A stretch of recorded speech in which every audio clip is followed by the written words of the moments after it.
Okay, you're live again, Commissioner. Okay. I need a motion to come out of executive session. So moved. Second. Catherine, can you take a roll call to come out?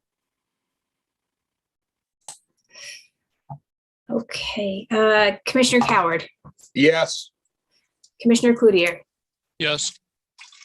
Commissioner Gordon, Yes. Commissioner Jameson, Yes. and Commissioner Rotonis. Yes. Okay. We are out of executive session and we are going to continue tonight with our agenda. Comments from the public. Do we have any, Travis? There are none. Okay. If anybody out there in the YouTube land is listening and they do have a question, that they can send it to kennedy@cumberlandcounty.org. Okay. The next item on the agenda is the consent approval. Okay. And would somebody would like to read those? Does everybody have a copy of the agenda in front of them? Commissioner Chair, could I Yes. just ask one? I don't mind reading them. Okay. While I'm talking, but I will ask for a postponement on 22005, and that is of the COVID-19 vaccination testing and face covering policy. Yeah. We needed to bring forth some amendments, but HR and I talked today, and we feel as with the Supreme Court still acting as of this afternoon when we had a conversation, as well as the state of Maine meeting, I believe it's on the 17th or 19th of this month, to talk about what the state's going to be doing.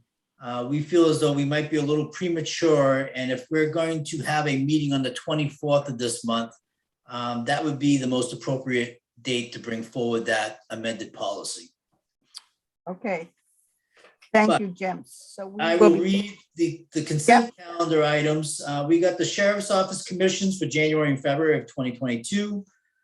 We have 2204, which is the authorized the regional assessing contract with the town of Baldwin for county assessing services.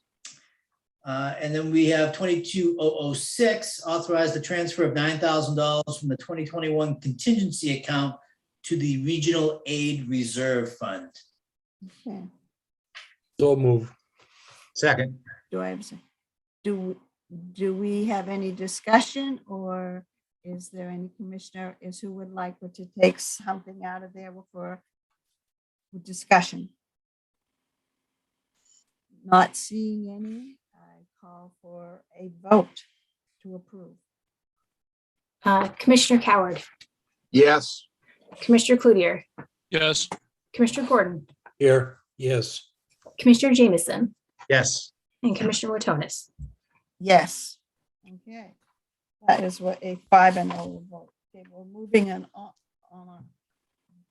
Is ARPA with business, Jim? The opera business? Do we have any? No, we do not. We have a conversation and workshop later this meeting. Okay, yeah. But nothing, no action items. So moving on to new business. The first on is 22-07 is authorizing the sale of the 2022 tax anticipation note. I'm assuming that's you, Alex, or is that you, Jim?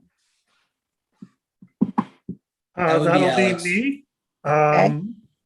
We also have Alyssa Tibbetts and Dick Ranigan joining us. Oftentimes we will not have either Alyssa or Dick join, just because it's an awful big drive in for something that we usually pass through every year.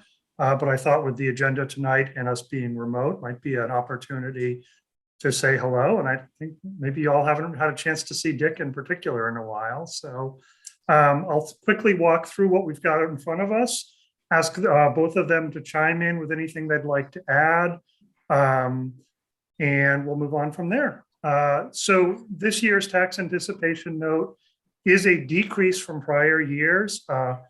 We maxed out at around 15,500,000 2 or 3 years ago. Starting in 2020, we went down to 14.5. For 2021, we held there. To be perfectly honest, we probably could have come down a little bit last year, but for reasons that I don't think I should need to get into too much, I was pretty scared about what 2021 was going to look like. 2021 also exceeded expectations, which is why we are now seeing a pretty significant drop from one year to the next now on this. So it'll be 10,500 or 10,500,000, and starting up about a month later than usual. And at this point in time, I'll just ask Dick to step in and say hello and talk about what's going on for our rates and such right now. Alex, thank you. As Alex said, my name is Dick Ranigan, and I am the county's municipal advisor with regards to note and bond issues. I've been working with the county for about 25 years. As Alex said, cash flow for the county is improved over what it had been, so we're able to borrow less money. Anytime we can borrow less money, of course, it will cost the county less. Last year, when we sold the TAN, which is a short name for the tax anticipation note, we received 6 bids. They range from 0.14% up to 0.30%. I remember days when we used to sell tax notes for 5%, 6%, and 7%. So the rates are very, very low. As of late, in the last few weeks, with some of the moves that the Fed has made, rates have stiffened a little bit. But I would anticipate that when we go to market, not saying what might happen within the next month, but when we go to market in mid-February, we'll be looking at rates of around 0.25 to 0.35. So slightly higher, but borrowing less. Overall, I think the total borrowing cost for the county will be about the same as it was in 2021. And that will fall within budget for us. Right. Still. Any other questions anyone might have for Dick in particular? I see Commissioner Cowan. Go ahead, Tom. Yeah, I mean, this is not specifically for Dick, but I mean, is this just refresh my recollection? If we manage to finish the process of moving our fiscal year, is this would that move pretty much eliminate the need for tax anticipation notes, or am I conflating these two things unnecessarily? No, you're right on target, Commissioner. If it doesn't totally eliminate the need for a TAN, it will greatly reduce the size of the TAN. It will depend upon the county's cash flow, but the taxes come in from the municipalities in the September-October timeframe.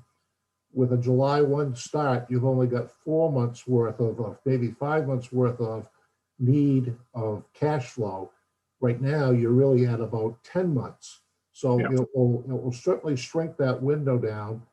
And if the cash flow for the county is very strong at that time of year, it could totally eliminate the TAN, but it certainly will reduce the size of the TAN. That's what I thought. So thanks for confirming my belief on that. Right. However, it will occur gradually Yeah. over probably a 5-year period, because I think most municipalities are going to opt to go for the 5-year window.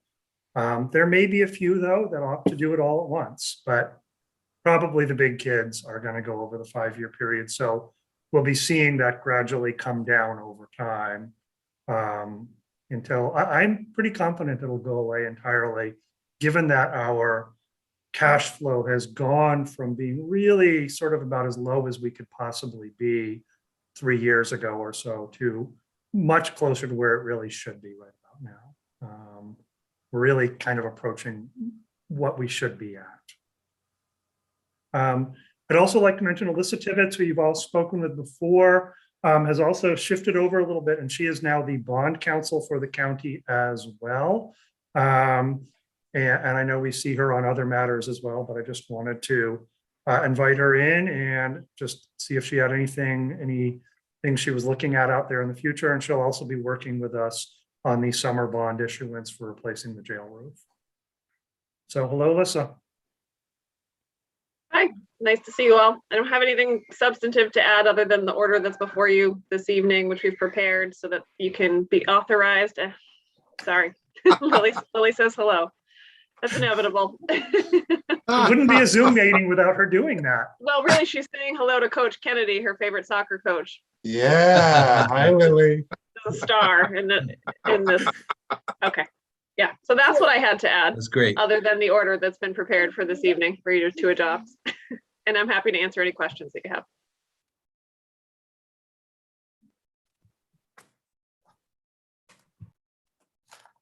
So without any further questions, we would just be requesting that the commissioners move to adopt the order that Alyssa has prepared, and we will let you folks know.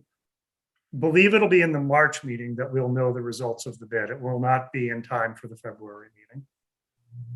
I do have one other question. Will we, and I guess it's either Alyssa or Dick, who, glad to see both of you again. Will we need an emergency meeting at any point to sign the bonds?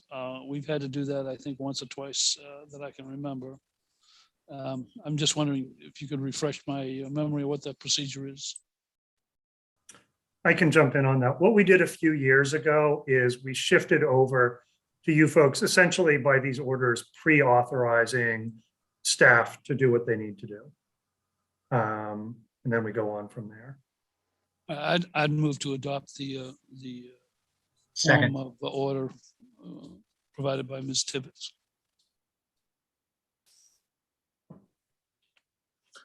It's been seconded. Yeah, okay, second. Okay. If there's no any other discussions, could we do a roll call for a vote? Commissioner Coward, Yes. Commissioner Cloutier, Yes. Commissioner Gordon, Steve, you're muted. Yes. Commissioner Jameson, Yes. Commissioner Tonis. Yes. Okay, that passes with 5-0. Thank you, Alex. Thank you. Thank you, Dick. Thank you, Alyssa. Thank you, Alyssa. And have a good evening. Good night. Okay, next item under new business is 2208, amending the 19039, amending the bid awarded to is Autotronics LLC. Is this yours, Jim, or Kevin's, or Don's, or who wants to talk? I'll just open it up and then I'll pass it off to the sheriff. Okay, yeah. As you just read, Commissioner, this item was originally brought forth in June of 2019 for an awarded bid by the commissioners at $1,500. This is coming back before you to amend that original order from June of 2019 to a new dollar amount, and I believe it's $62,000. So I will end there and I will pass it off to the sheriff or Captain Goulet, whoever wants to step forward first. So yes, this project started in June of 2019 with a bid to overhaul a military surplus vehicle that we got. Many of the command staff members tried to remove as much as we possibly could so we could save money. The vehicle went up in 2019 or early 2020 and has been sitting in Frenchville, being worked on periodically amongst everything else going on. And as we found money, whether it be drug forfeiture, Homeland Security grants, CIP, and other related funding mechanisms, we added to that initial bid.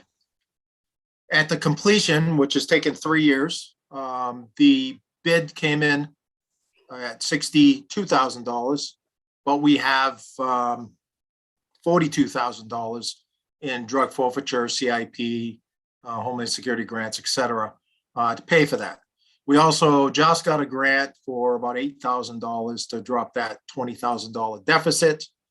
down to 12,125. In the budget that just closed out, the estimation at the end of the year was that we were in the black on our administrative budget. And on our law enforcement budget, we were substantially in the black. So I made a recommendation that the 12,125 to pay off what has been given to us by the Autotronics to pay for that. Most of the overages, just the fact that in 3 years, some of the costs have gone up, supply chains, et cetera. Initially, the bill came out much more than that, but when we questioned it, there was a lot of scrubbing of the numbers. I've scrubbed the numbers. Captain Goulet kept a spreadsheet and made sure that we didn't overspend anything, but because of these increases over the 3 years and the frustration of trying to get this done, we were left with a $12,125 deficit that we would like to take out of, if possible, the 2021 budget where we save some money. I'm going to open this up for commissioners for questions, or for Kevin or for Captain Goulet. Do I have any more commissioners that have any questions that they'd like to give to the sheriff? I do, Sue. Steve? Yep. Yeah, when I first saw this here, frankly, I was kind of shocked because I think this is the item that drove the commissioners to develop a policy on accepting items from other governments that we had to refurbish. And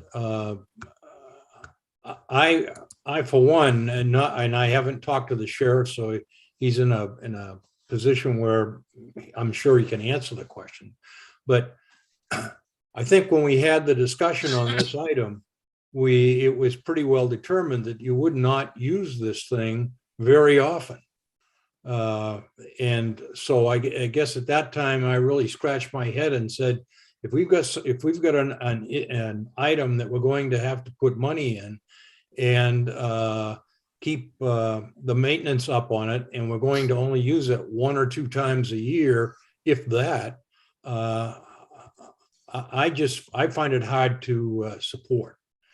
I look at this and unless there is some, even though we got the money, I mean, it's in the sheriff's budget. But if we're not being able to work with other agencies so that this thing gets the use that it should get, given the at least in my mind, the money that's been spent on it and what it's purported to do, I just don't see the need to have it. So I'll answer that. You know, this is a piece of equipment that you can never forecast for it. You know, we're since September 11th, 2001, there was a big concern about critical infrastructure and locations. And 20 years later, that concern seems to have lost its significance. You know, the command post is utilized for any standoffs we have. We've used it at the Ice Fishing Derby on Sebago Lake. We use it every year at the 4th of July fireworks event on the Causeway. This year, we were asked by Brunswick PD to see if it was available, which it wasn't, to bring it up to the air show for 2 days that occurred up there. You know, we have numerous concerts in Beach to Beacon, Main Mall, and a lot of other malls where, you know, the bottom line is we've got problems with domestic violent extremists. And in Maine, we're not removed from that. We saw in July that some Moors, or the rise of the Moors, were coming up to Maine to train. This is a militia group, if you will. You have sovereign citizens.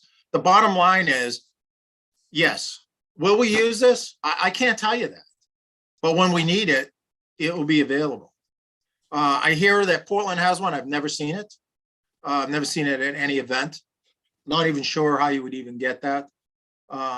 The Scarborough one is fairly old.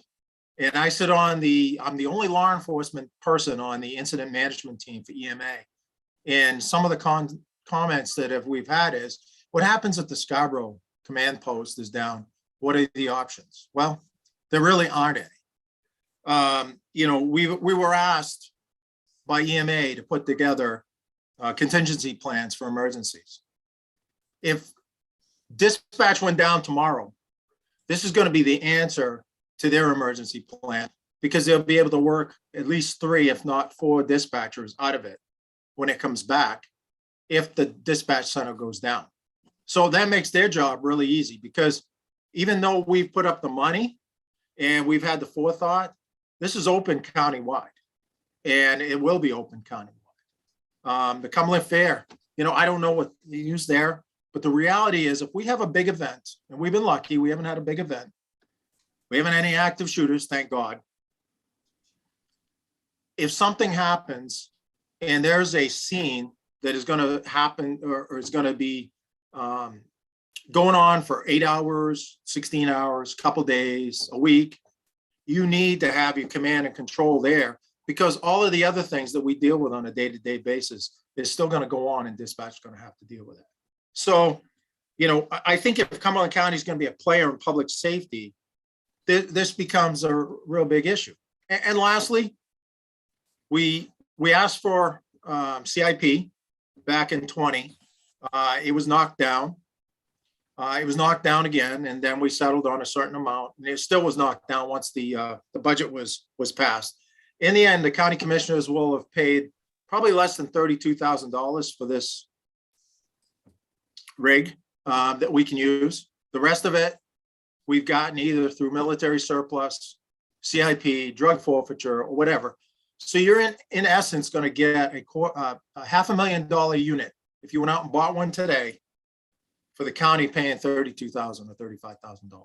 So, I don't have a crystal ball.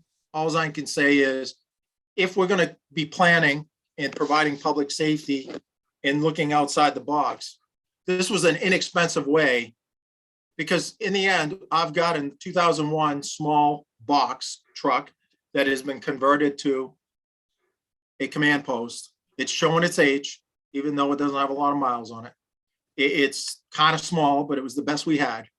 And I knew that if I came and said, I think we need a new one, there'd be other things that everybody thinks we need. So I've tried to find a creative way to do it, to save the taxpayers of Cumberland County money and get what we need. And for the little money it is, I think it's the right thing to do.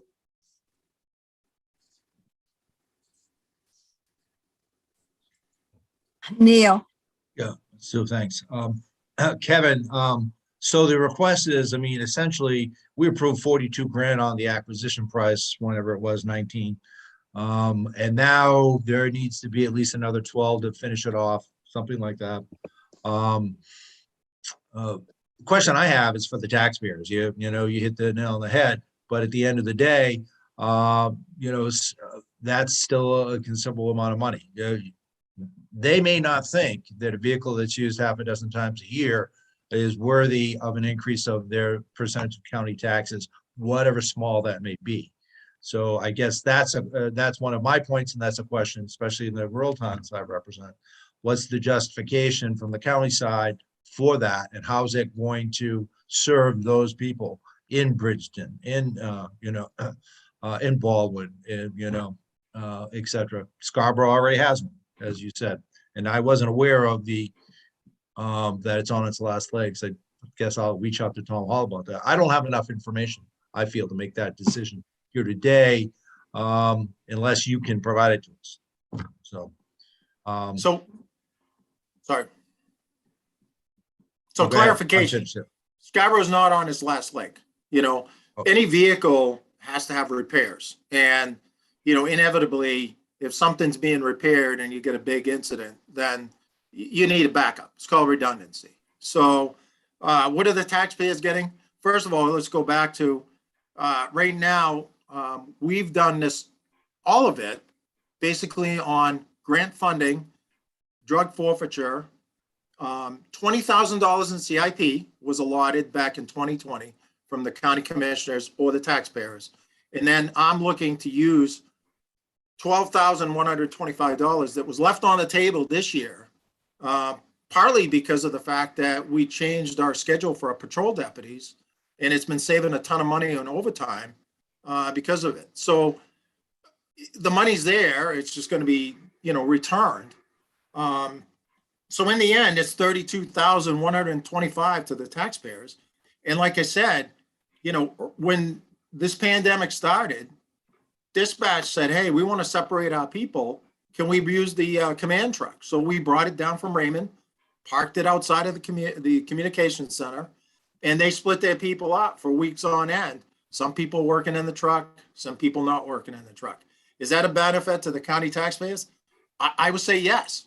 Like I said, we all have to come up with a plan. If our building or our operation is somehow impacted by a fire or, weather incident or something, this is going to provide an opportunity. I mean, if the dispatch center calls up and says, hey, we need a place to operate under, this is a mobile place where we'll back it up and they can operate under it. So, this is not solely for the Cumberland County Sheriff's Office. If anyone wants it, it's just having the foresight to say, look, if we need it, we can't be waiting until something happens and saying we need it. We got to do some planning. And this is a redundant enterprise, if you will, for the Scarborough one that, like I said, it's been around for a while, probably has some usable life, but inevitably you should have some redundancy just in case something bad happens. Thank you, Kevin. And again, we're talking about $12,000, not 12 million or, 120,000 that we saved in our budget.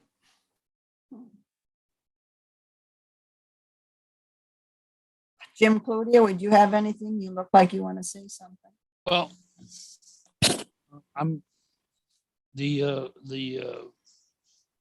kind of patchwork funding that has already occurred. It could, seems like it might be able to continue. I do think we ought to, have another look at this in terms of the funding. I understand what the sheriff's saying about redundancy and that kind of thing. And by and large, I agree with it. But I am kind of underwhelmed by knowing that this is a show and tell feature at public events, at the Causeway or on the 4th of July someplace, or, you name it. It seems to me like that. I mean, that doesn't say much to me, to tell you the truth. The other thing is, I don't know where we stand, and we won't know where we stand for a little while on how we performed financially through the calendar year. It only ended 7 days ago or 9 days ago, I guess, 10 now. So 10 days ago, we ended our fiscal year. So, whether this underrun in expense in some level at the sheriff's office has counterparts in other parts of our operations that we need to understand. I think that we're a little premature to assume that all of that's true. So, I know that it sounds like some people want more details on some of this. So I think it might want to be tabled and give us a chance to let everybody flesh out what they need to understand, and then we'll go from there. So a couple of things. It's not a show and tell. It's actually an operation at these events. I mean, that event is being dispatched from that location so that everything else that's going on that we deal with on a day-to-day basis is always occurring in the background. So this is not something that, Am I thinking of the wrong vehicle? I thought we had a kind of it seemed like it was almost a tank that we got from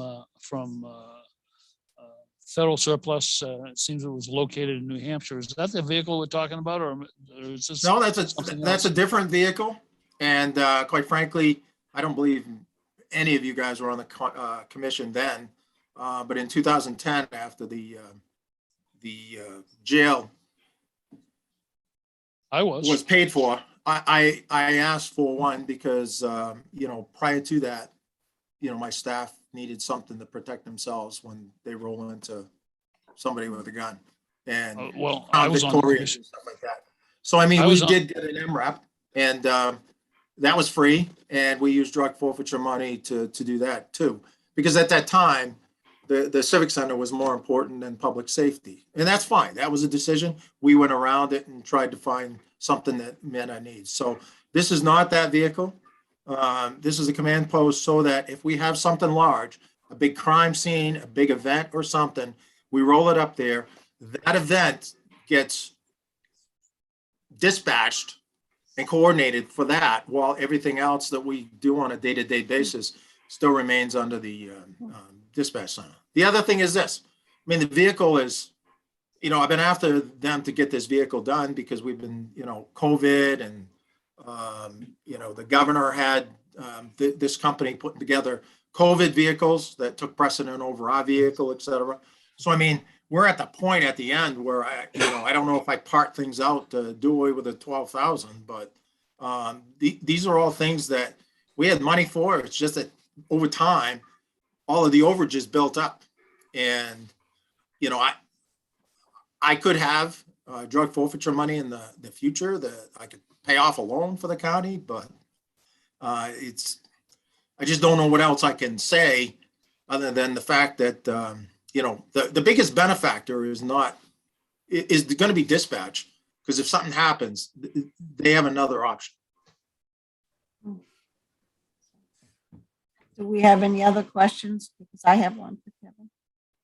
Kevin, so if we appropriate the $12,000 and some change, then that command vehicle is completely done and it's ready to go on the road at any time? Yes. Or is there going to be something down the road in a year that we're going to have to put in some more money? Well, you never know the answer to that. First of all, yes, it's complete. They're doing the radio installation that has already been paid for, because they know best how to put the radio in. They don't want somebody damaging it at RCM. Now, what down the road?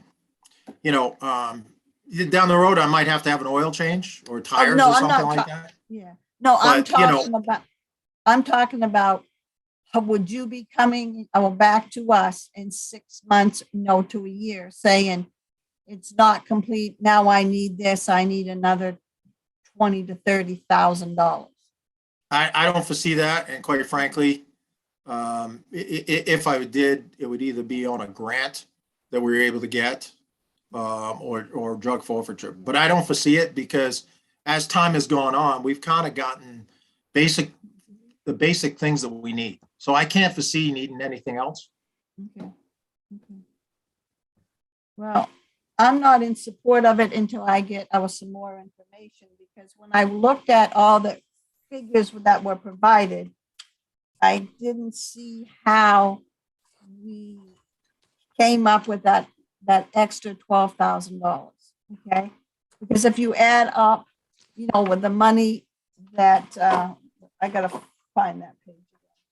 If we add up all of the money, for the grants and all of that, and with the money that I used on the drug money, it comes up to $64,000. Now, has that $64,000 already been used? That is in your staff report at the very bottom, the So fiscal impact.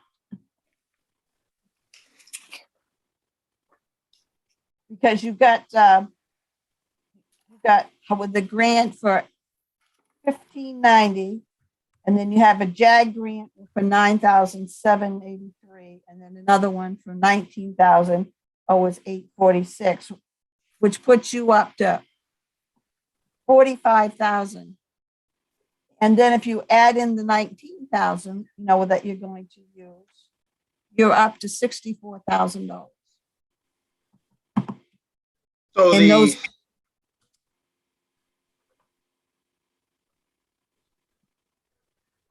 So what I have, and Captain Goulet can probably speak a little bit clearer, is that he's had a spreadsheet that other than $7,500 that just came available, he had $131,000, 207, 131,207. And some of that was paid at the beginning. So this is the balance that we're paying off now. So So- I think we gave you, if I remember right, and somebody can correct me, originally $40,000 to put towards this. No, No?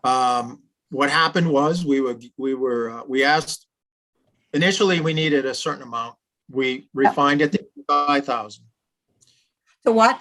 Did you say? It was 85,000. It was approved and presented to you Yeah, in September of 2019 for 35,000.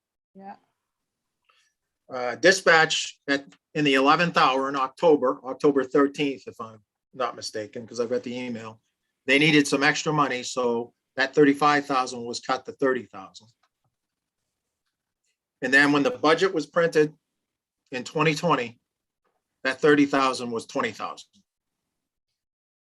So had that 30,000 gone through, we're really only talking about a couple $1,000. Okay. So we only got $20,000, and that's why I say the 20,000 plus this 12,000 is the, 32 and change. We'll call it 35,000.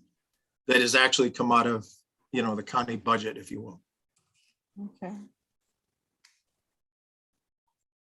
Okay. I tend to, follow with Steve and all of that. I would like to table this and get some more information and some more of a clarification, because I don't quite understand everything. And I can't make a decision until, maybe you and I and Captain Goulet can sit down with Jim and go over this, but I'm just having a hard time with some numbers here, and maybe I just don't understand. So that's where I'm at. Commissioner Gordon. Yeah, Sheriff, did you indicate it was 130,000 has been put into this thing? The total bill for this whole project is 151,000. We cobbled together between Homeland Security grants, drug forfeiture, the 20,000 in CIP, 5,000 out of our budget, 131,000. So the difference is 20,000 that we never intended. And we just got another Homeland Security grant for $7,800 and change, that if we put that against there, it drops it down to 12,125 is what we owe to pay this project off. Well, I think I've got to take Sue's position here in that I'd like to have a little more information, and I hear what we're spending here, and 130. Now that I hear it, that I need to digest that. But the other is how this is going to be used. Who is it going to be made available to? And then if other agencies of the state government start to use it because we have it and they find necessary to call on it, what's the reciprocity here? How does that work? And I'm not expecting you to answer that now. It's just that those are the kind of questions I want to know, so that it's just not a piece of equipment that's here in the state if we continue on and doesn't get used. I don't like that. I'm sorry, I'm a utility man. I come and boy, if you don't start to use something, you move it on. So Commissioner Claudia. Oh, okay. Yep. I'm sorry, I didn't want to cut off Steve. Oh, okay. Yep. So the other thing is this kind of raises the the use and application and receipt of grants and miscellaneous monies here. Is there an appropriations process for forfeited money and some of those revenues that have been devoted to this?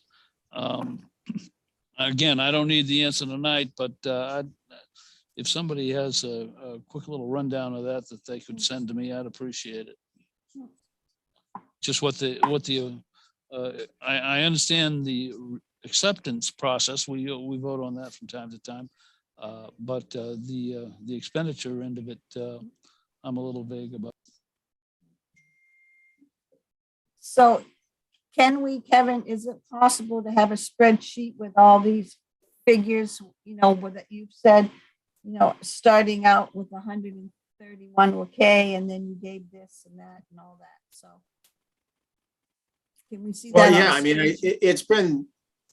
it was given to the county manager, so I don't know what you have compared to, what I gave out, but there are spreadsheets on, and Captain Goulet can jump in, but there was a spreadsheet on what the expenses were for the 62,000. Okay, There was a spreadsheet on the money that he tallied up through all of these other things that we mentioned. So yeah, we can get that to you. I just, yeah. again,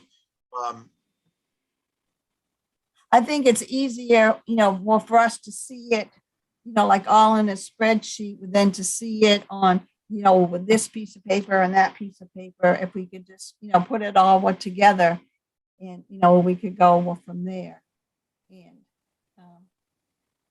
okay, I mean, I've got it. I guess we Okay, can yep. resend it. So, I think somebody else had a question. Commissioner Coward, you're muted. Thanks for the reminder. Sorry, I That's all right. mute when I'm not here. The big picture on this for me is we got this thing as sort of a gift. And I'm echoing some friends of mine who got a gift that turned out to be very expensive. This is the gift that keeps on taking. And I would propose that we have a workshop on this soon to look at the big picture. The big picture is, do we need this thing? Is it likely to be used? I know it's nice to have all sorts of redundancy and backups on this, but this is a $500,000 project. If you total in the value of the thing and what it's going to cost to refit it, and then what is it going to cost in ongoing maintenance and all of this. This is a major item that kind of slipped in under the radar because it was started out as here's a freebie that we get from someplace else. So, I mean, I'd love to have this idea expanded by other commissioners, but my feeling is we need to have sort of a global review of this whole project to see. And I'm sensing a lot of anxiety among commissioners about the money that keeps kind of dribbling out about this, and then what's going to happen in the future. So this is one that's kind of come in not under the radar, but it's come in stages, and we're sort of engaging in a sunk cost fallacy here, where we say, well, we've put so much money into it, we have to keep going. I think we need to kind of look at this and say we need to have a overview of the whole thing. My proposal would be to have a workshop soon. We've got one scheduled for later in the month, where we just lay this whole project out and say, does this make sense? Do we need to do this? I mean, I'm kind of agnostic on the idea of whether this is in whole a good idea for the county, but I think we need to have an explicit conversation about that and not just look at this and say, well, here's a tiny more amount of money that we need to move the project forward. Do we even want the project, I guess, is my thinking. So a couple of things. The word slipped kind of infuriates me because this isn't slipped. there have been all kinds of agendas. When we got this, some of my staff called it the white whale. We're not going to get any raises because of it, et cetera, et cetera. We're either in public safety or not. We got the second largest lake in the state of Maine. We got a big airport. Nobody talks about planes dropping on their entry into the airport. They talk about a plane crash on the jetway. We got petroleum fields or farms. We got the largest water supply. Again, 20 years ago, we were talking about these things and what do we have and are we prepared and all this other stuff. 20 years later, we try to figure out, okay, we haven't used anything in a couple of weeks or a couple of years or a couple of months. So let's wait until we need it and then we'll try to figure it out. We're not putting $500,000 into it. Yeah, we're putting 151,000 total into something that's got the value of $500,000 if we went out and bought one today. Back when we had the MRAP, there was all kinds of talk about, shame on the police for getting these bulletproof vehicles. And I told people, you know what, I do not apologize whatsoever in protecting my staff. And we've used that protective vehicle to evacuate people in Falmouth after an individual decided to shoot his mother. And there were people held down on Falmouth Forsyth. I had a deputy pinned down behind a car, a cruiser, a Ford Crown Vic. And when I asked for something armored so that we could go to these calls and protect our staff, we don't need it. It's kind of like a rifle. We buy rifles, hope we don't use them. And granted, they're a little cheaper, but I hope we don't need it. I have this MRAP. I hope I don't need it. I'm not sitting here every day thinking, God, I can't wait to use it. I hope we don't need it. But when we need it, we have it. In the case where the deputy is caught behind a cruiser, we had to go get a fire truck and back a fire truck with some armed people in to grab this guy and pull him out of there. And he was pinned down for 2 or 3 hours because we didn't have an armored vehicle. And I think this guy's life, there were 2 deputies, I think their lives are much more than whatever we spent. And by the way, that was a free vehicle and we spent 40 grand on something that right out of the gate for a stripped down model would be about 350,000, 400,000. So there's 40 grand to get what we needed. Yes, this was a gift, if you will, because at some point I was going to need another command post because the one we've got is showing its age. So I tried to find a way that you folks pay very little. And we use drug forfeiture and some of the other grant funding that's out there. So this isn't in the plans. This isn't still being worked on. This is done. The unfortunate thing is when I got the bill, there's a bunch of overages. Like any other thing that's construction, you build a building, you come up with a plan and sometimes it goes over. I wasn't happy with this. I'm still not happy with it.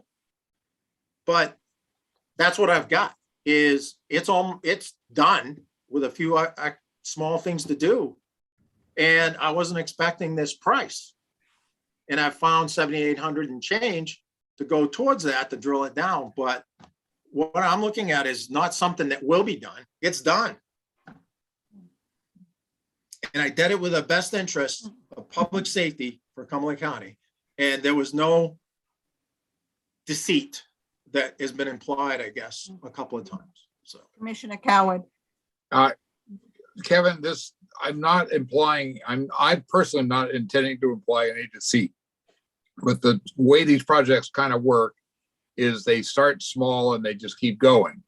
I'm hearing a lot of questions from commissioners about whether this whole project is in the best interest of the county. Not because anybody's trying to deceive us or anything. I mean, obviously we've been kept informed as things have gone along. That's not the issue. I think it would be useful for all of us to have a overall view of this thing. And maybe the outcome of this is when we say, yeah, this is right. This is something we need. This is something we need to pay for. This is something that's worth the effort or not. But I'd like to have a definitive answer so that, when this thing comes up, this command center, I've seen the pictures. It's a, it's a wonderful, wonderful tool, but is it a tool that we need in our toolkit? And I think that's the big question that's not been put to the commissioners. So I put it out there. We probably ought to have my proposal is we have a workshop in the short term to air this, look at the big picture on this and figure out what we're going to do. And the commissioners may very well decide that this is a worthy project. We need to fund it. We need to carry it on. But right now I'm hearing a lot of people asking a lot of questions, and I think they need to be answered. I'll leave it up to other commissioners to comment on that position of mine. Commissioner Cludier. Yeah, at the risk of extending this conversation beyond where it's already gone, I do agree that a workshop is a good idea. Frankly, the invested cost issue or sunken cost issue is kind of a fact of life in a situation like this, I guess. I don't think that I see any grave objection to completing this phase of the project if that means that we've reached a stable point. But I think we need to know that, A, and B, I'm just really kind of confused about why this has been funded the way it was, how much we were involved in that, whether there is a regular process for processing grants and cheated funds or forfeited funds. I would actually like to know about that. I don't think that we just decide we're going to take some money from last year's operations and apply it this year to something else. That we have accounting systems and accounting processes, and frankly, this kind of strikes me that it's maybe outside of the usual operations there, but I'm sure Alex has an opinion on that. But I'd like to know some of that background, and then, if there's something we need to do and we think it's a good idea, we should do it. But in the meantime, I fully support what Tom has suggested, that we go to a workshop and give ourselves a chance to sort this stuff out a little bit. Okay, so what I'm hearing is that the commissioners would like to table this and we get with some more information, and Kevin will provide a spreadsheet, and then. So I move we table this item to the forthcoming workshop. Second. Do we have any other discussion on this? Okay. Don Goulet. Yeah, well, go ahead, Don. Sorry, I had to find my unmute button. Just so for me, for clarification, the invoices that were put before, put before you tonight for consideration, that is all work that has been done, Yeah. and we owe the company that money. So just if I'm asked by the owner from a timeline, are we looking at another month before there's a final decision, or just so I can tell them about what to expect for payment? Okay. So what you're saying, Don, is the 4 or 5 invoices, that we received are at, or how many, which totals up to $62,000. Would those still need to be paid, correct? Correct. Okay. My answer would be, and Jim and Alex, so that you can step in on this, is that it's going to a workshop with more discussion about the commissioners. And I would say, what do you have on this? Oh, it's net 15 days. And it's already almost, it's almost, to that. So I would say it's probably going to be another 30 days, 30 to 60 days. Is that correct with Jim and Alex? Because if we need more discussion and, Sure, I couldn't quite catch that. I'll jump in. Again, where this gets a little gray here is no one is disputing that the services were performed. At issue here is a question of whether or not the services performed received authorization and therefore are to be paid. You know, I think that if we were to refuse to pay this outright, we would be in a little bit of shaky territory there. I don't think that any of us are necessarily going down that path. Just I'm getting into the exact legalese of the, you know, payment of the invoice versus not. Because what I don't hear in dispute here is that this is a bill coming in for services and the services are proving to have not been done. And therefore, in that situation, there is an obligation to pay the bill at some point. Yeah. so then we could take the grant monies and all of that money and put towards the 62,000. And then there's a difference of 12,500. Is that how I'm hearing this? Yeah, I guess what I'm saying is that there's a bit of a difference between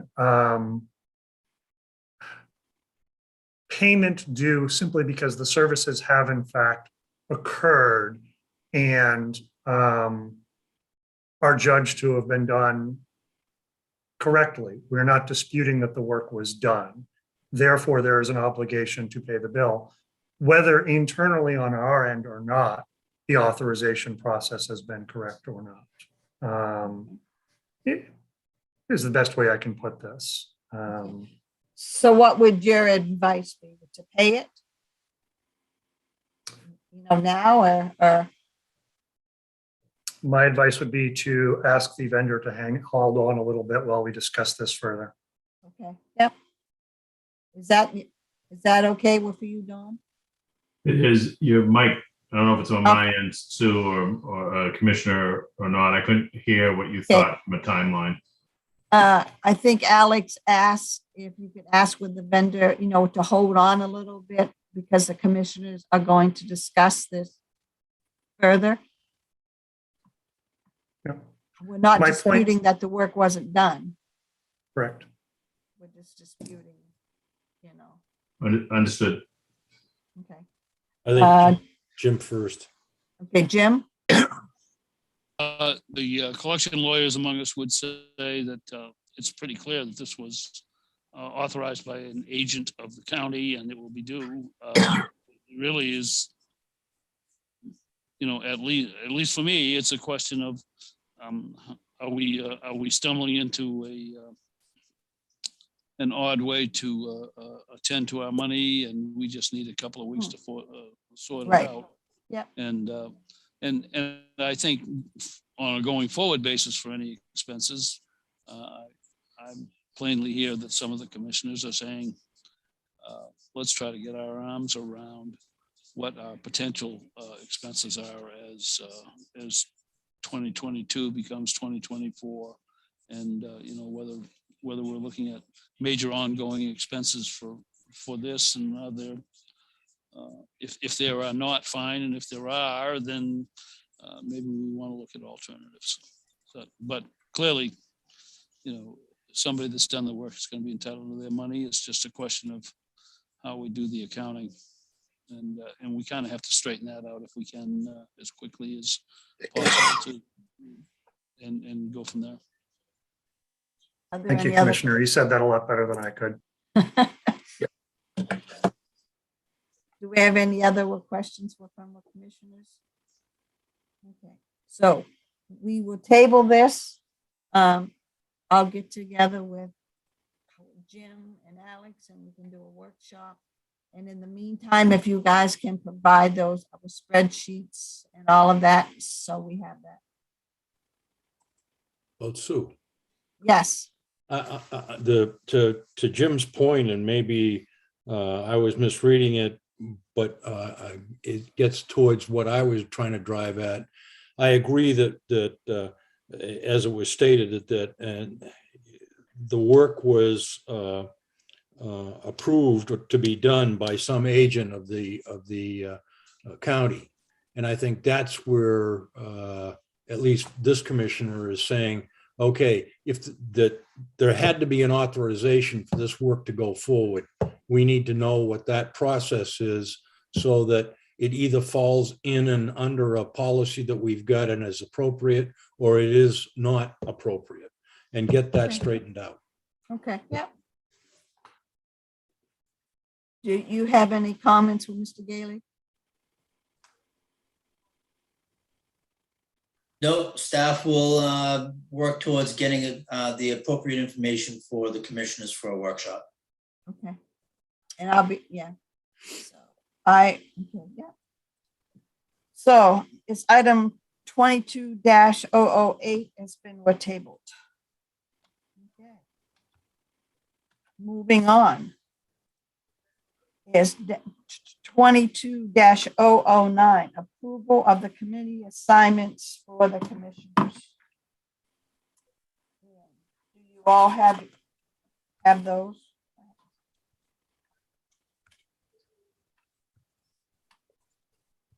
Okay. The first one is local emergency. We're planning with committee. That's Commissioner Coward. Do you still want on that? Okay. I'm happy. Okay. The Board of Trustee liaison for the Cross Insurance Arena, which is Commissioner Watonis. Yes, I'll stay. The CCRC Board of Directors is Commissioner Watonis. I'll stay, but if anybody else would like it, it's up. Seeing nobody, we're jumping right out. I'll Okay, work with you, Sue. Oh, okay. Okay, I'll yeah. work with you. Yeah. Okay, okay. The Greater Portland Council of Governments, which is Commissioner Watonis and County Manager Jim Gale. I will stay. Jim, will you stay? Does he have a choice? No, he doesn't. Okay, the liaison for the local elected officials. Commissioner Gordon, that's you. Yeah, I don't know if I can put up with all the work that I have with that committee. What is that committee? I've been 3 years trying to find out what it is. Okay, well. Okay, County Emergency Food and Shelter Program. Commissioner Jameson. Yes, absolutely. And how often does that meet? Well, I think it's like several times a month. Oh, is this? No, it's consistent with Commissioner Gordon's assessment. Oh, okay. Cumberland County Public Health Council. Commissioner Cludier. It's fine. Okay. Hasn't met for about 4 years as far as I know, but I'm sure they'll do it again. Corporate Extension Services, the Board of Trustees, Commissioner Cludier. I'm fine with that too. Cumberland County Soil and Water, Commissioner Jameson. Yes, that's fine. Municipal Oversight Committee, Commissioner Jameson. Yes, I agree to do that again. Metro Regional Coalition, County Manager. Have a meeting tomorrow. Okay, that's good. County Commissioners Association, the risk pool, and the proxy is Commissioner Coward and Jim Gailey. Is that the same? I'm happy with that. I may have to call on Jim Gailey to make sure to be there on Wednesday because I'm not sure I can make that meeting. I've got something else coming up that I can't avoid. Okay. I'll Yep. talk to you about it later. Thanks for giving me at least 24 hours heads up. The Maine County 48. Commissioner Association and the proxy is Commissioner Gordon and Commissioner Gailey. Gailey's not a commissioner. It says Commissioner Gailey on here. I just read Last I checked, he hadn't won his election, so, Someone was trying to demote me. What's going on there is that it appears that I will be made president again of that association. And Tom, if you want, I intend to, or Jim, I intend to be on the risk pool call. So I'm happy to have, Steve, I'm happy to have you as the proxy on the risk pool if you're going to be there anyway. It'd save Jim to having to call in early. it's fine with me. Jim, Well, I see a grave disinterest in your face about which one of these things you get, so. Listen, I'm good any way you guys want to cover things. Okay. I'll just I'm mop happy. everything up. I'm happy to be the principal on the risk pool and happy to have Steve as the second. And Steve is going to be the primary to the MCCA. And I'm hearing Jim would be the proxy on that one because that seems to make sense to me. Mhm. You bring up a point, Tom. With these two organizations, I found some counties have put in more than one proxy. Have they? Okay. So we can. Well, I'm work- happy to be a second proxy if on any of those if you need. But Okay. And the last is Coastal County Workforce Board and Commissioner Gordon. Yeah, that's fine. I'm vice president of that board. I'm also on the state workforce board because of it. Oh, Yes. okay. What? Steve, I would comment that I really admire your dedication to that. That's a very worthwhile, in all honesty, that's a very worthwhile thing that you're doing at all the levels that you do it. And you make a big difference there. So you've got my firm backing in doing that. Thank you. Okay, so all the assignments have been assigned. Can I have a roll call that everybody will accept their assignments?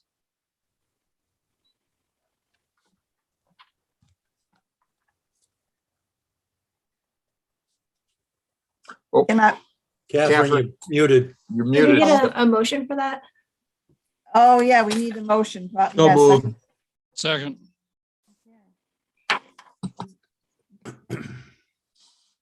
all those in favor? Okay, sorry, I'll do the roll. Commissioner Okay, yeah. Coward, Yes. Commissioner Cloutier, yes. Commissioner Gordon, Yes. Commissioner Jameson, Yes. and Commissioner Tonis. Yes.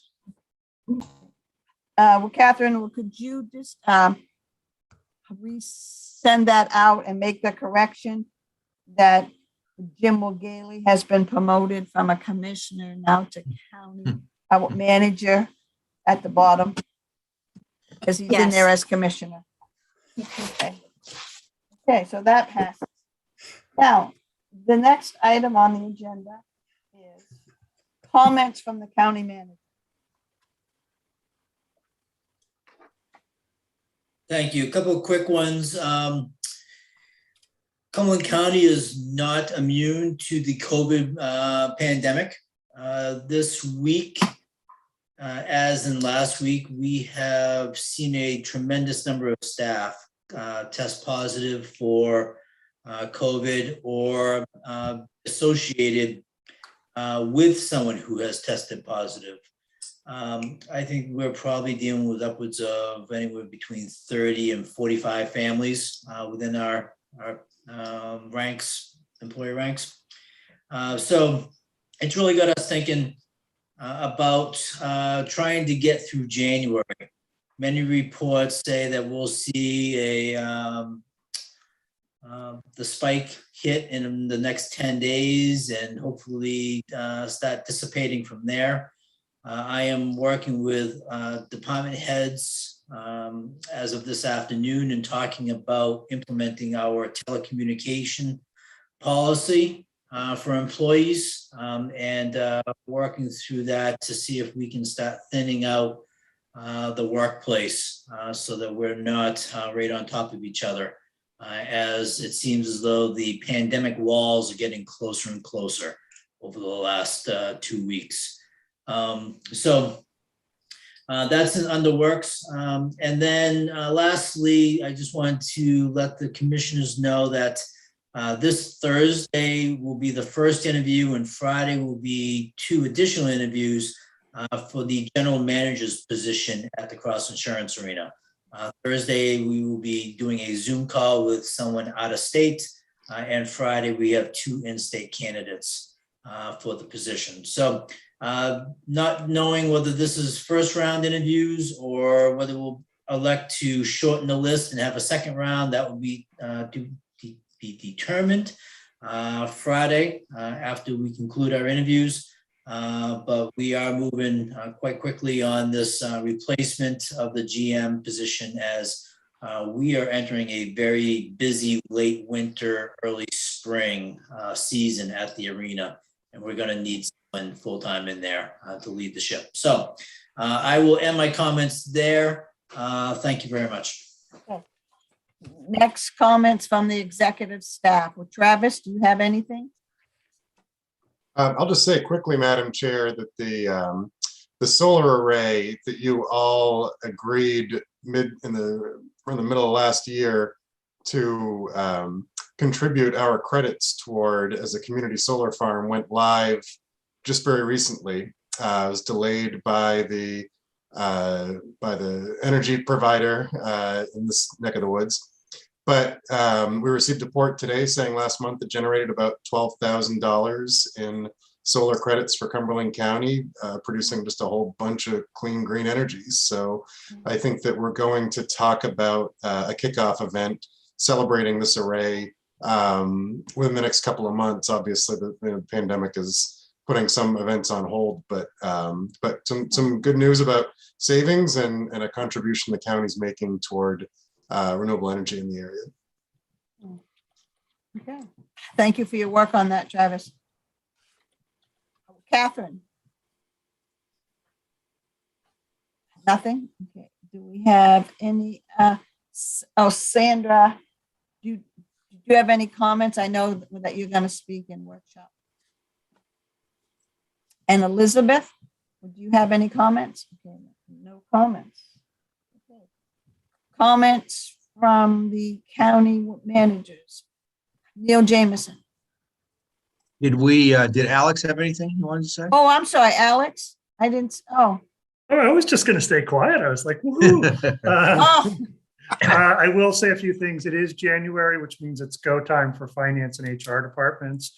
Employees, if there's any listening in on this, they should have seen any changes to their benefits on last week's paycheck for employees who are receiving a January 1st COLA, either non-union or through our calendar year unions. That will show up on the paycheck later this week. That has all now been entered. Once we get that all through, we will turn our attention within finance to trying to get everyone's W-2s out as fast as possible for them. We're always shooting for as fast, but we try to budget time for anything to go wrong and slow us down there. And just a reminder to everyone that that will be transmitted to them electronically to their email address. It will not come as a paper copy. That's all I got. okay. Well, thank you. I'm sorry, Alex. I forgot. Okay, Neil. Thank you, Sue. First, I want to thank Steve Gordon for an exemplary year under the most severe circumstances. You were a great leader. You put in a lot of extra time with Jim and the other executive staff and addressing some creative solutions to our problems. And we appreciated all your hard work and effort, and thank you for that dedication and commitment. Thanks, I appreciate that. Okay. And Commissioner Coward. Yes, first off, kudos to Steve Gordon. Has done a wonderful job in a difficult circumstance, has backed us up, has helped me out in a number of things that I needed, that some county and some not county related. But Steve, thank you very much. Sure. Thank you. This is the first first meeting of the new year. Thank you for last year's efforts by all county staff. It's your efforts are what make our job as easy as possible. We do have difficult things we have to grapple with, but we do not have to grapple with low-level stuff or administrative things that seem to get taken care of magically, automatically, that we don't have to pay attention to. So we can focus on our job, which is the long-term health of the county. And staff has helped us out with that tremendously. And I won't name everybody sequentially because that would take another 20 minutes. But thank you very much to everybody for helping us out in making Cumberland County the best, I think, the best run county in the state. So, and other than that, in my own personal life, I became a grandfather just 2 days before Christmas for the first and probably only time. My wife is always saying I'm not saying that enough, so now I'll say it in public where people can look it up on the internet and, you know, find out about that. It is at my age, it's rare to come up with a life-changing thing, but this is what's happened to me. So for all you other grandparents out there, I'm happy to join the club. Happy New Year to everybody, and happy, you know, I hope everybody has a healthy new year and a healthy year coming on. And as far as county government is concerned, we will certainly try to help that along as much as we possibly can. So thank you very much. Happy New Year. On to the next commissioner. Commissioner Gordon. Oh, thank you, Sue. I appreciate the comments that I've received from a number of people. But let me really explain my success, although I don't think it was that great, was your success. I just sit back and tried to be a conductor, and you put the orchestra together and made it happen. It was really an honor to work with the level of professionalism that's in the organization, and it goes all the way from the commissioners all the way right down to the individuals that make sure that we look sharp and work efficiently. I can't say enough for the organization and for the people that we have. And I hope the public will take that to heart, because you really have some exemplary people here that are performing in your behalf. And without it, this county wouldn't run as well as it does. And my hat's off to them. And I would be amiss if I didn't say I depended a lot and respect what your new chairman does. Sue really helped me as the vice chair last year. Thank you, Sue. Thank you. Oh, excuse me. One other comment. If I have anything that I can convince the public to do, or you as a citizen, please get vaccinated. Please get vaccinated. There's none of us that believe that we wouldn't be as successful as a society right now if people had not get vaccinated. Help move that on. Commissioner Cloutier. First, I admire the award that was presented to Commissioner Gordon some time ago. I had one of those that ended up on the mantle. It didn't last there for very long, Steve. So I recognize the issue, I guess I would say. And congratulations to Commissioner Watonis. She's been the chair before and has always done a great job, puts a lot of time in, pays a lot of attention. So it's great to have you holding the reins of the tiller for the next year. That's great. And congratulations to Commissioner Coward. You did a great job becoming a grandfather. We all admire the hard effort involved, and good for you.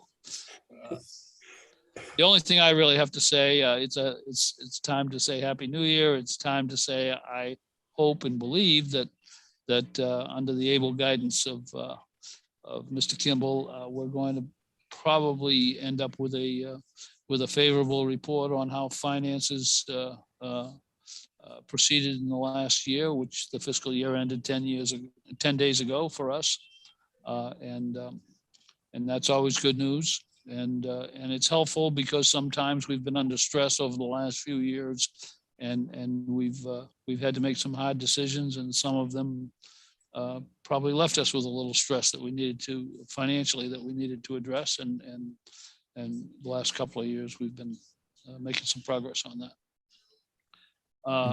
The one thing I do want to exhort everyone to understand is that the Omicron variant has struck New England pretty hard. And we've gone from, in Cumberland County, being very favorably situated nationally to not so much. I assume we will return to a better position fairly soon because of the high level of vaccination that has already occurred in Cumberland County, and that is always a very strong fail-safe against the problems the ongoing infection causes. For those who have an idea that says that they should not be vaccinated, I think we're past saying you're not being wise, you're not being this, you're not being that, you should do this, you should do that. It would be worthwhile to revisit the thinking that has occurred about that in light of new information. And the new information is, for instance, 99% of all physicians are vaccinated. There's 1% out there that will tell you the earth is flat. They'll tell you anything else you want to hear. But 99% of the people that know best are vaccinated. And if you look into other aspects, is it dangerous?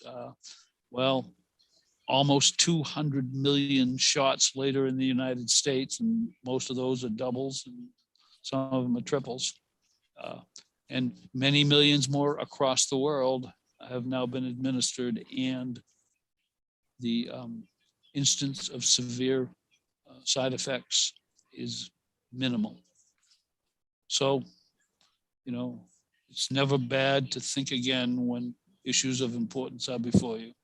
And so I urge you to do that. And congratulations to everybody involved here. I think 2021 ended up being a pretty good year somehow. Didn't have good prospects to start, and hopefully we'll do even better this year. Thank you. And I don't have anything. It's late, so I will hold off until the next time. So I believe that takes care of our regular meeting. Can I have a motion to adjourn, and then we will go into the workshop. Can I have a motion to So adjourn? move. Second it. Second. Is all those in favor? All right. So, okay. Now we are into the workshop. So the first item is the update on the county's opera projects. And I'm going to pass this onward to you, Jim, and you can open it and then go from there. Great, thank you. We have two items that we want to introduce to the commissioners this evening. The first is going to be a quick update. As I had sent out an email right before Christmas outlining what our game plan was. The second item is really an introduction of what is taking place regionally around homelessness and the use of motels within our region.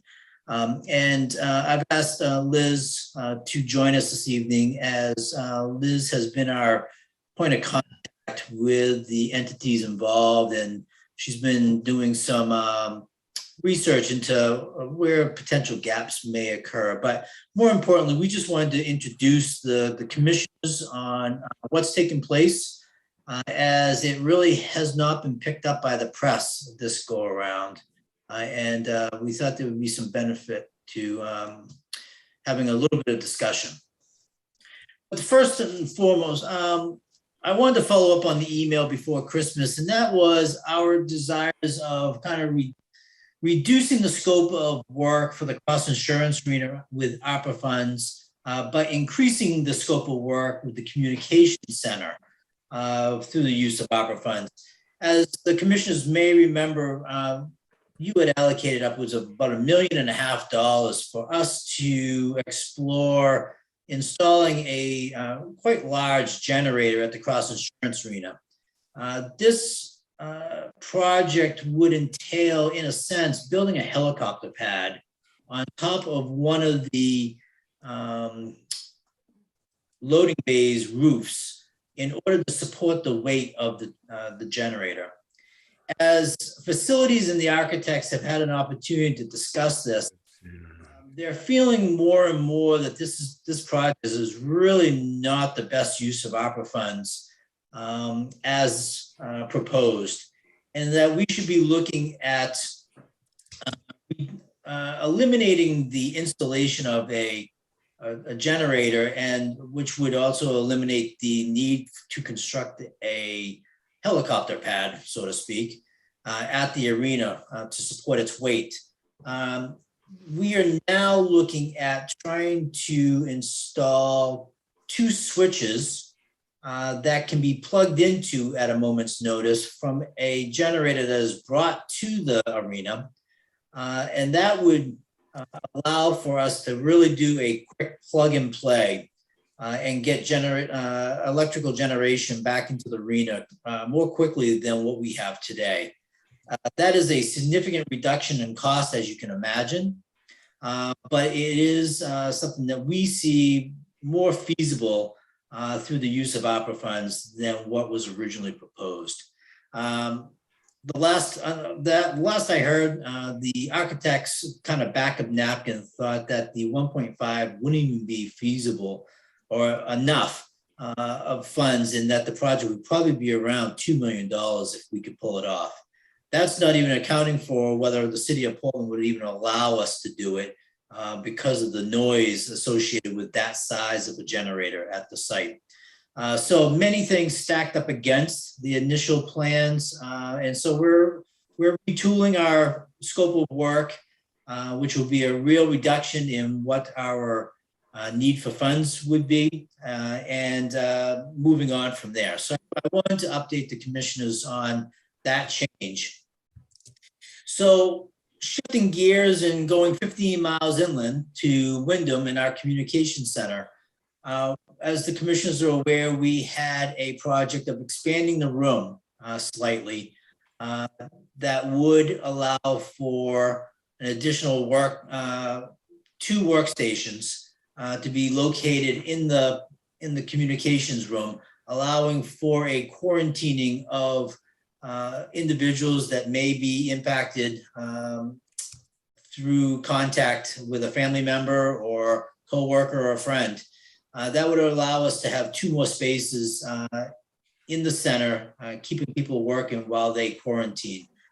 That project, the more we worked on it, the more the small footprint is really not a feasible footprint. It's not the best use of our funds, a very low return on investment. And the reason why we had such a small footprint for the room expansion is because we have a gigantic air handler that sits out on the back side of the communications room. And we did not want to spend the money to relocate that air handler to create a bigger room. Well, we are at a point now that the air handler has to go and be relocated outside. The small footprint that we were able to get next to this air handler is just feasible. So we're going to go with a much larger room a room that was in the original design of the communication center, and one that was cut back because of cost overruns back in 2005, 2006, when the communication center was built. So we are in need of having additional funding, and it would be upwards of probably close to $1 million to do the full job. And what we're proposing to do is to transfer the funding out of the cross insurance arena and slide it up to the communication center, allowing us to do that project right the first time. Really, it's the second time because the first time was in 2006. So I wanted to update the commissioners on our desires there. We will come back before you when we have better numbers for that official allocation of funds out of the APRA funding. But I wanted to just follow up on my informal email to you all explaining this in a workshop versus just in an email.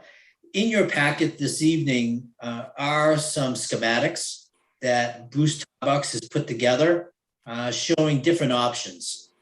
And we would be leaning towards looking at option 2B and option 3 in the packet. These drawings are hot off the press. We still need to huddle with the communications center folks, Melinda and Deb, to see what their desires are. But those are, if you take a look at those plans, those are what we're looking at compared to what we show in the original option 1 that has the mechanical unit there. So I will end there. Take any questions that the commissioners may have concerning these two projects and see if I can answer them.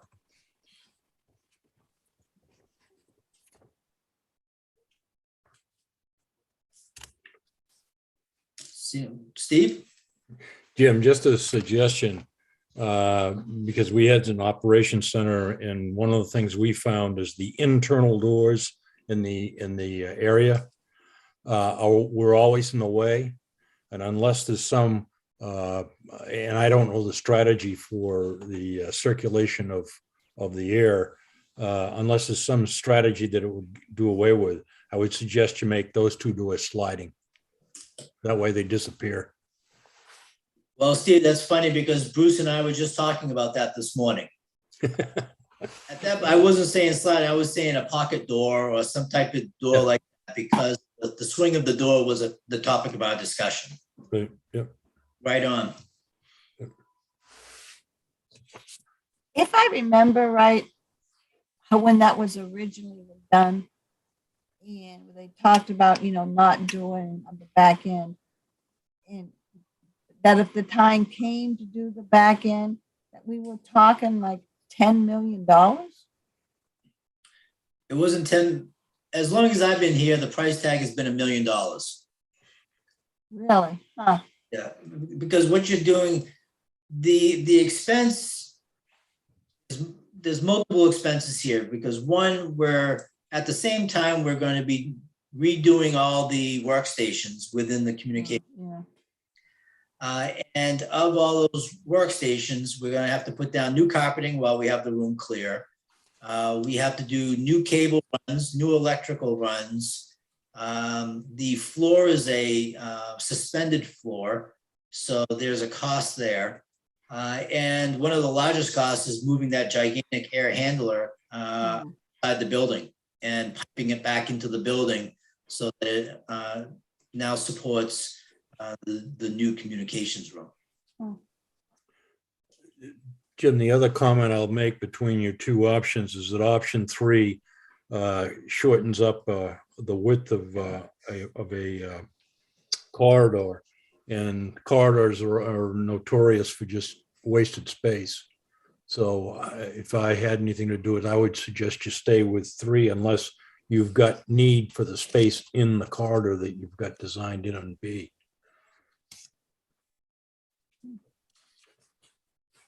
I Gotcha. think that might be ADA, our ADA compliance for that particular area too.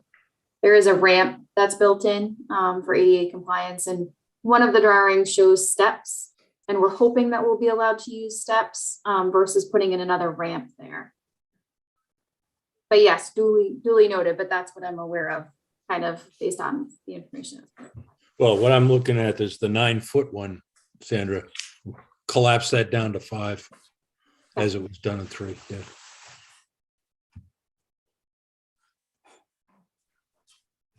Yes, absolutely. Yep. Oh, not yet. Okay. So if there are no further questions, if it's all right, I'd like to jump to the next item on the workshop. Sure, that's fine with me. Okay. This item is being brought forth, and conversation has begun with the different parties that are working on the homeless housing within the motels in the greater Portland area. The county has received 8 or 9 ARPA applications, all looking to do some type of work within this realm of demographic that currently is being housed in these hotels or motels. County staff met before Christmas. We really believe that if those 8 or 9 applications continue to move forward through a committee process, that there would be great confusion within the committee on what each are doing, as there was some overlap on some of the applications. And we felt as though that would be better off having conversations with the applicants outside the committee process to see whether there was an opportunity for us to be a convener and a collaborator in working with these entities to see what the immediate needs were for application of ARPA funds. And so I asked Liz, public health manager, to begin conversations around those who are involved with the motels and report back. And Liz has done a lot of searching around, figuring out who's doing what and where the gaps in capacity are, and has reported back to Travis, Catherine, Sandy, and myself on what she's found. And we felt as though it was in best interest that we introduce this item to the commissioners, not asking for any direction this evening, but more of just an introduction of what's taking place, that we foresee probably future conversations coming back before the commissioners in one way or another in the county supporting the regional effort. To what extent, I don't know, but I'm not sure if Liz is there or not, but I'm ready to pass the mic off to Liz, and she is unmuted, so I will kick it off. And Liz, if you'd like to kind of update the commissioners on what you have found and kind of give us a backdrop on what the situation is currently. Yes, great. I'd be happy to. I'm so sorry. My internet just was flaking out on me. It was fine all beforehand and now, but can you hear me okay? Yes, we can. Yes. Okay, great. I'm going to keep my video off because I think that will help. So thank you for having me today. I'm happy to be here. I have been on a sort of being a part of a bunch of meetings. The city of Portland has been hosting regular meetings with various organizations and with some other municipalities that are really doing some of the support work around coordinating services for folks who are in emergency shelter in the hotels. They've been hosting a kind of general meeting, and then they've been hosting meetings that are specific to hotels in each town that has a hotel that is being used for emergency shelter. So from those conversations, I thought I'd give you kind of like a big picture view of what's happening in terms of the amount of people and who is experiencing homelessness right now. So there are about 400 people who are staying in shelters for people experiencing homelessness in Greater Portland. So that includes the Teens Shelter, the Portland Family Shelter, the Oxford Street Shelter, Milestone Shelter, Through These Doors Shelter, and Florence House Shelter. So, you have various shelters. There are another about 320 individuals who are in hotels that are overflow from the Oxford Street shelter because it can only hold so many folks, especially during because of COVID. And then there are additionally another 550 individuals who are within families, and many of whom are immigrants and refugees that arrive from the southern border, many who are originally from the the Democratic Republic of Congo and Angola. And they're staying now in hotels in Old Orchard Beach, several in South Portland, some in Portland, and now the city of Portland has gone into a contract with another hotel in Freeport to additionally house families in a hotel in Freeport. So in total, that's around 1,200 people who are currently experiencing homelessness in Greater Portland.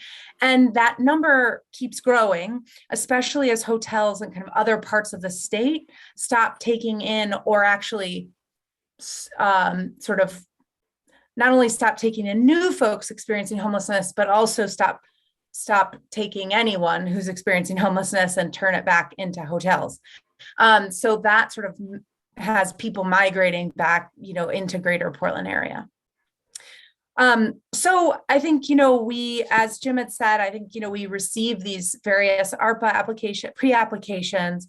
And I think since that time, there's been a lot more coordination and communication that's happening between the city of Portland and South Portland and Freeport, and between the organizations.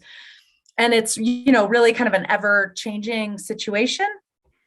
And I think folks are really working together to try to figure out what are the urgent needs. Much of that is, as Jim had said, is being there's a current sort of base level of funding that's happening through FEMA.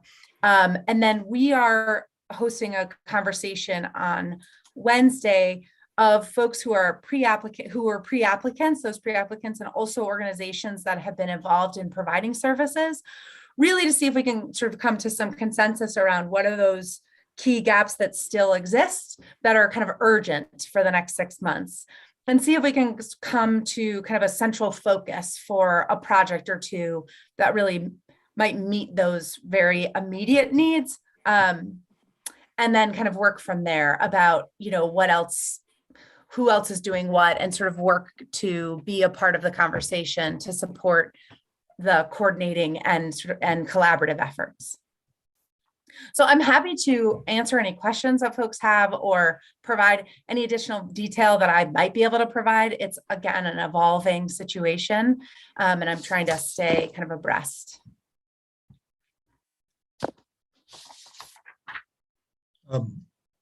Liz, this is Neil Jameson.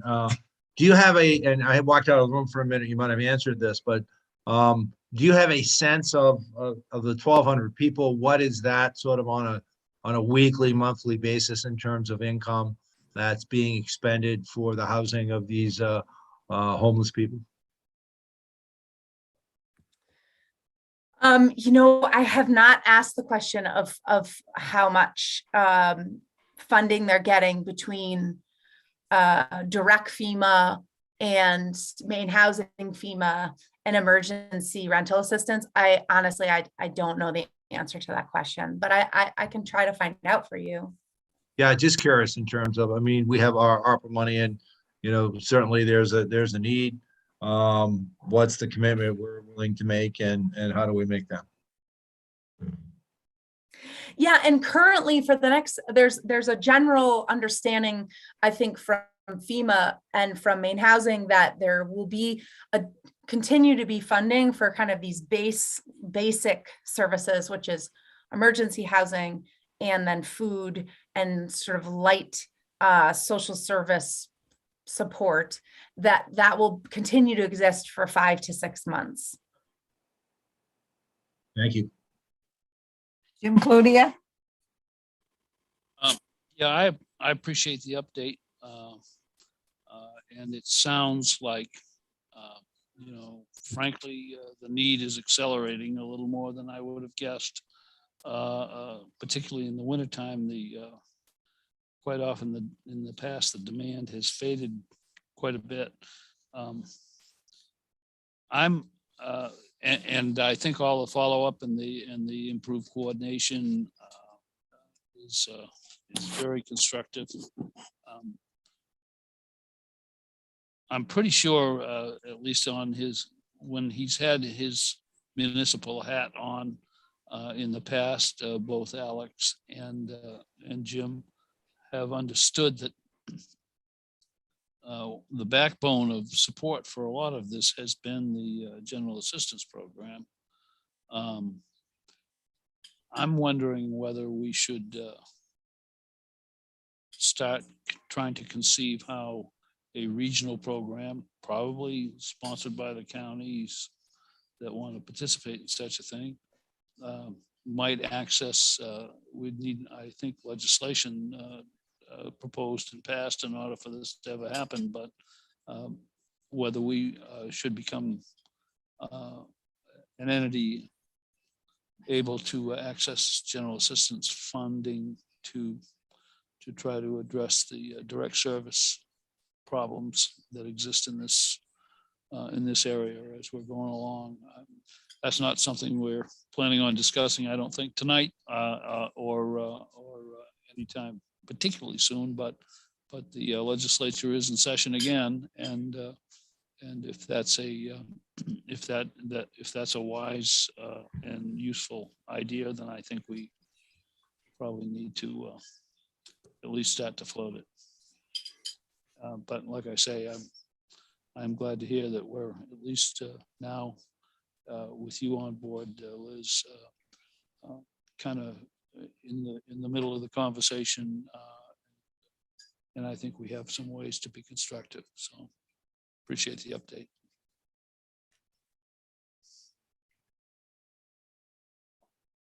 Commissioner Gordon. Yeah, the idea of getting figures, I think, is great. One of the things I would like to make sure, if you're getting figures, is how much of state and municipal APRA funds are being put into this effort, because they have, as Commissioner Cloutier pointed out, right now they have the basic requirement for that issue. I've often thought about general assistance programs and how the counties might access them. But my concern is, and it doesn't mean that it shouldn't happen, but my real concern there is, why in the world would the citizens want to begin to build a third bureaucracy to handle this issue? And I think Jim is right. It's going to be an ongoing process if it is to happen. That there's going to have to be the recognized diminishment of the programs from other areas and have it flow to the counties to do that.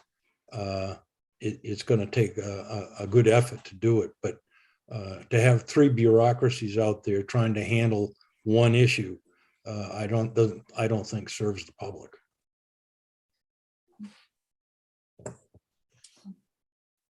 Sandra. Thank you. So just to provide a little bit of feedback kind of to what Liz was stating, the city of Portland and the city of South Portland are currently using their general assistance funds to pay for the hotel's room and board and some food service assistance. So that is covered. And FEMA, whatever is not, so 70% is general assistance typically, and then 30% of that is also covered by FEMA.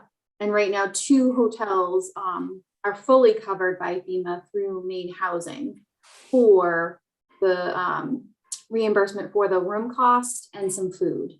And there is what they call like a shelter attendant type social service that's currently being reimbursed from FEMA at this time. So when we're looking at ARPA funding and what we would spend, we're kind of looking outside of what the realm of what's already being paid for, and there's funding attached to it. So we would be looking more at what other missing middle is or gaps there are in funding to help support that. So for example, if we needed to look at providing assistance for wraparound services, for behavioral health counselors to come in and meet with people to help them kind of move them out of that situation, that's something that's not currently being funded.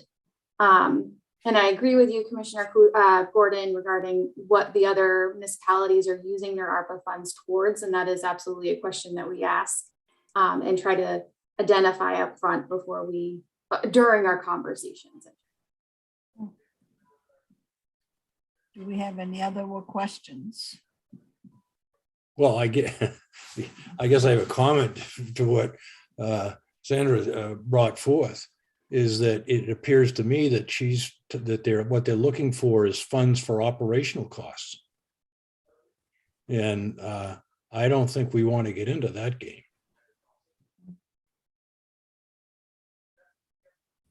Jim Cludier?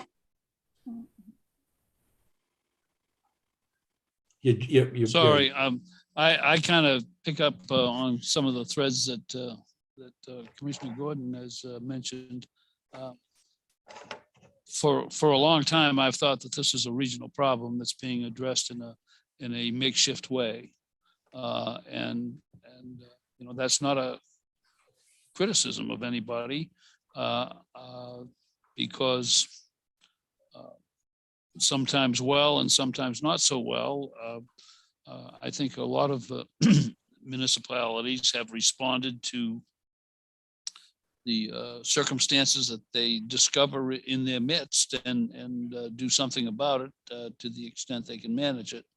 But it does seem to me like I mean, just this discussion shows that there are plenty of makeshift and occasional participant funders involved right now. You know, we spent a long time doing this at the city of Portland when I was on the council, and we had some participation from the State Housing Authority, but we never heard from FEMA, I don't believe, and some of these other sources. Those sources are at play now, and the pandemic and the need for physical separation has made this a considerably more complex and difficult situation. And we all hope that at some reasonable moment soon, that will be much less of a consideration, and it'll make the delivery of services a lot simpler. You know, but this is not the first decade that, and not the second, where hotels and motels were accessed because of demand that was not being that had not been accounted for in the early planning. So that's why I'm kind of interested in a reform of the, you know, really it's the general welfare programming in Maine, and allocating that to the municipalities actually doesn't seem to be particularly bad in the case of Portland and some of the other cities, but you know, it's not. It's much less true that that's a good idea as you get into smaller municipalities. You know, they don't have the need for the infrastructure most of the time, and the people that are called upon to execute the programs are also called upon to do many other things quite often. So, I mean, that's just kind of my outlook on it, and I think given what the temperature is going to be tomorrow night, and the wind, you know, this is a test of whether we've actually gone quite far enough, because it's very dangerous to be outside right now. So, I mean, that's what I was thinking, and I think a county is a natural regional operation that would be a natural choice to do this better, better service and less expensive is my guess. It will certainly be better coordinated. So, you know, like I say, that's not the purpose of this discussion tonight, but I think it should be moved up to the front burner if everybody else agrees that this is an approach that we ought to at least be discussing.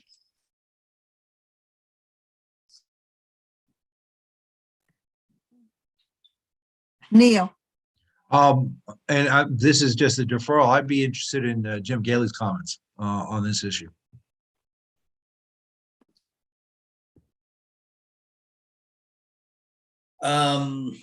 Very interesting concept by Commissioner Cloutier. I think in the intermediate term, I think the county can be a convener and bring the different groups that are working on this issue together as a unified front, stripping away any potential duplication of services or strategizing on better use of funds. It's my understanding, and please, Liz, correct me, but funding at this point is not the major issue with the homelessness within the motels. It's these different players that are involved trying to hire the appropriate level of staff to staff the different initiatives that they have working for themselves.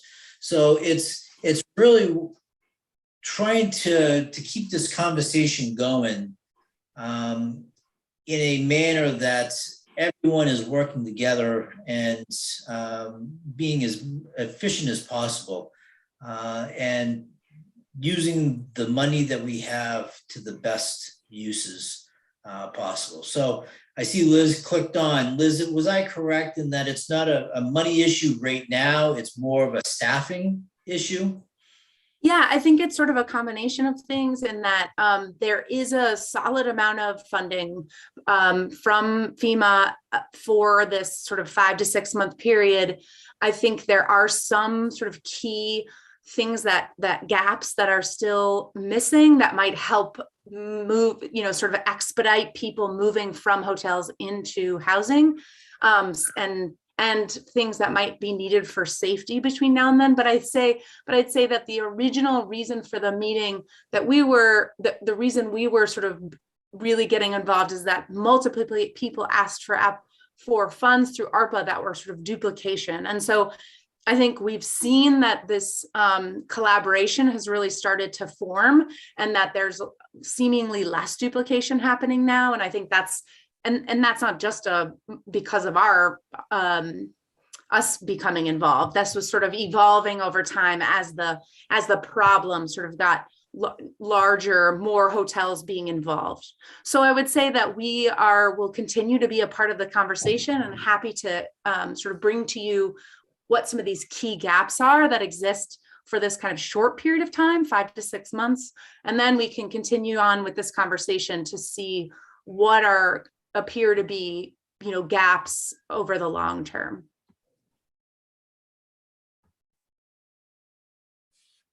Thank you, Liz.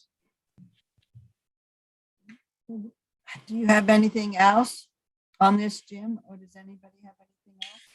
No, our whole intent was just to give you a couple of minutes of an update on the conversations that staff have been having amongst ourselves and the information that Liz has found through her conversations, as well as Sandy. And so it was more to serve as an introduction and just leave you that this isn't our first or our last conversation probably around this topic. So it's going to be a conversation that's going to play out over the next 3 to 5 months, I believe. But we'll start today with the introduction of the situation that's occurring. Okay, sounds good. So do you need, would you need anything, from us, or we just leave it? No, not at this time. Okay, yeah.